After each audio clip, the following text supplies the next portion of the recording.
الحمدللہ رب العالمین والصلاة والسلام على سید المرسلین اما بعد فاعوذ باللہ من الشیطان الرجیم بسم اللہ الرحمن الرحیم۔ ناظرین، سب سے پہلے میں آپ سبھی لوگوں کو ماہ ربیع النور شریف کی بہت بہت مبارکباد پیش کرتا ہوں۔ آپ سبھی کو ربیع الاول شریف بہت بہت مبارک ہو۔ ناظرین، کل کے ویڈیو میں ہم حروف شفوی فا تک پڑھ لیے ہیں۔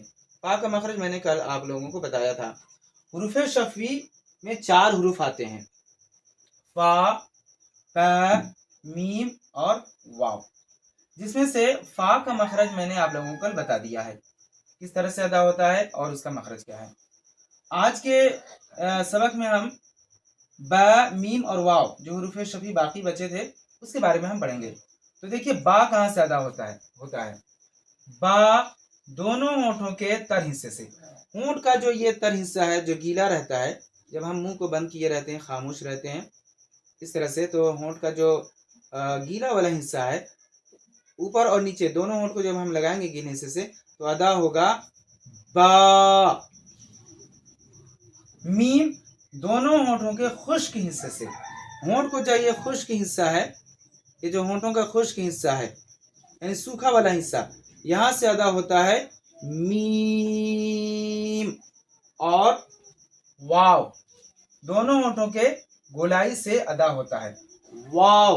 واو جب ہم بولتے ہیں تو ہونٹ جو ہے اس طرح سے گول ہو جاتے ہیں، ادھر بھی ہونٹ لگ جاتا ہے، ادھر بھی ہونٹ لگ جاتا ہے، سامنے کا ہونٹ یہاں پر تھوڑا سا باقی رہتا ہے۔ اس طرح سے ہم واو ادا کریں گے۔ اس طرح سے حروف شفوی کا ہمارا مخرج پورا ہوا۔ کل میں نے فا کا بتا دیا تھا، آج با، میم اور واو کو بتایا۔ اگلا مخرج ہمارا ہے حروف مدہ، الف، واو اور یا کا۔ حروف مدہ 3 ہوتے ہیں، الف، واو اور یا۔ یاد رکھیں کہ یہ جو واو اور جو یا ہے، جس میں بھی ہم نے حروف شفویہ میں بھی واو پڑھا ہے اور حروف شجریہ میں بھی ہم نے واو پڑھا تھا، جو ہے زبان کے درمیان اور تالو کے درمیان سے ادا ہوتا ہے۔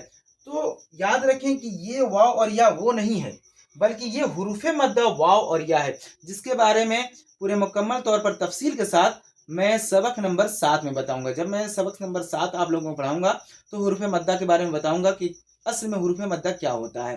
بس آج میں مخرج کا سبق ہے چونکہ اس لیے مخرج میں بتا رہا ہوں کہ حروف مدہ الف، واو اور یا، جس کا مخرج جوف دیان، منہ کا خلا، منہ کا جو خالی حصہ ہوتا ہے وہاں سے الف، واو اور یا ہوتا ہے۔ جیسے کہ ہم بولتے ہیں آ، تو جب ہم آ بولیں گے تو یہ جو زبان، ہونٹ، یہ جو ہے کہیں سے ٹچ نہیں ہوتا، کہیں سے لگے گا نہیں، تو جو خالی حصہ بچا اسی سے آ ادا ہوا۔ اسی طرح او اور ای جو کھینچا جا رہا ہے نا، یہی ہے حروف مدہ۔ انشاءاللہ تعالی 7 نمبر سبق میں اس کے بارے میں پورا تفصیل کے ساتھ بتاؤں گا۔ اس کے بعد ہمارا اگلا مخرج اور آخری مخرج ہے خیشم، ناک کا بانسا۔ یہ گننا کا مخرج ہے۔ گننا کسے کہتے ہیں؟ جس کی آواز ناک سے نکلتی ہے۔ جیسے اردو میں ہم کہتے ہیں اپنی بھاشا میں، جیسے ہم کہتے ہیں جنگل، پنکھا، لنگی، پتنگ، تو جو ناک سے آواز آئی یہی ہے گننا، اسی کو کہتے ہیں گننا کرنا۔ تو عربی میں بھی گننا ہوتا ہے، جس کے بارے میں انشاءاللہ تبارک و تعالی جب ہم مدنی قاعدہ کا سبق نمبر 12 میں پہنچیں گے تو نون ساکن کے بارے میں بتائیں گے اور گننا کس طرح سے ہوتا ہے اس کے بارے میں بتاؤں گا۔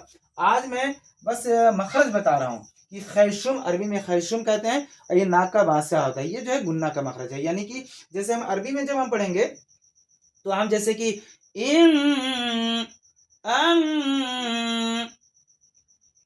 ان، من جیسے پڑھیں گے تو یہ جو ناک سے آواز جو نکلی یہی ہے گننا، اس کو کہتے ہیں گننا کرنا۔ تو اس طرح سے آج ہمارا پورا مخارج کا جو سبق تھا وہ ہمارا پورا ہوا۔ 17 مخارج ہم نے پڑھا لیا ہے، 17 مخارج ہم پڑھ چکے ہیں، 17 مخارج میں نے پڑھا چکا ہے۔ انشاءاللہ تعالی آئندہ ویڈیو کا آپ انتظار کیجیے، ہم سبق نمبر 1 میں حروف مفردات کے بارے میں، جو سبق نمبر 1 ہے مدنی قاعدہ کا صفحہ نمبر 1 حروف مفردات، اس کے بارے میں ہم پڑھیں گے۔ آج کے مخرج